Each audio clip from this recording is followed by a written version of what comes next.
750 arday oo dhamaystay jaamacadda heerkeeda koowaad iyo heerka labaad ayaa ka qalin jabiyay jaamacadda Muqdisho ee magaalada Muqdisho waxaana qalin jabinta munaasabadaasi ay ka dhacday isla jaamacaddaasi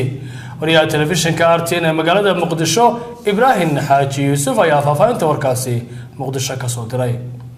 jaamacadda Muqdisho oo kamid ah jaamacadii ugu horeeyay ee dalka laga hirgeliyay burburkii dawladda dhexe ayaa maanta waxa ka qalin jabiyay arday gaaraysa 779 arday kuwa oo kuliyadaha kala duwan jaamacadda ka qaatay shahaadooyinka koowaad labaad iyo saddexaad munaasabadda qalin jabinta ardaydan waxa ka soo qayb galay xubno ka tirsan dawladda iyo ururada bulshada rayidka iyo waalidiin gudoomiye ku-xigeenka jaamacadda ahna kusimaha gudoomiyaha jaamacadda Professor Maxamed Xuseen Ciise Liibaan ayaa ardayda ka qalin jabisay jaamacadda Muqdisho waxa uu kula dardaarmay in ay sii wataan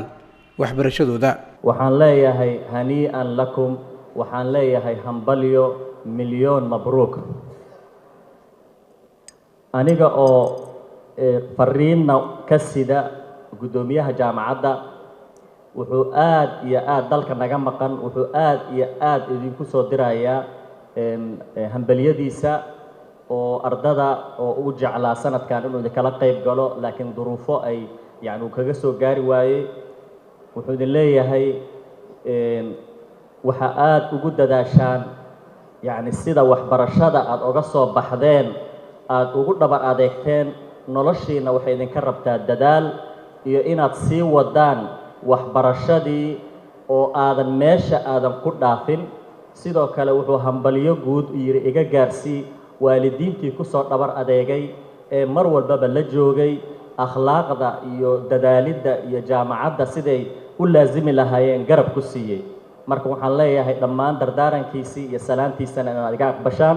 agaasimaha wasaaradda tacliinta iyo dhaqanka Soomaaliya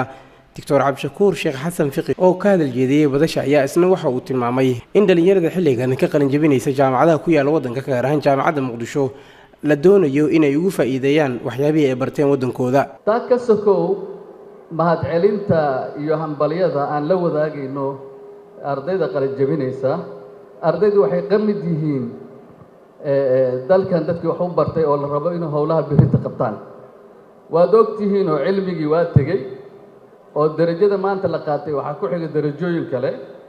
oo hadda dalkii wuxuu u baahan yahay dad takhasusyo kala duwan leh hal field kaliya in takhasusku u bato kuma haboona waa in fieldiska faraha badan ee afka Ingiriisiga nala tagay raali ahaada wax badan baad research iyo waxba la sheegayay dadka cilmi baaris ay u yaqaanaan marka af Soomaaliga wax fara badan baa la qaldaya baryahan marka raali ahaada takhasusaadka sare in la aado oo wax la barto juhdigu maanta kaliya ma aha farxaddu waxay ku xigi doontaa darajada labaad iyo darajada saddexaad marka waxaan leeyahay waxaan ku boorinayaa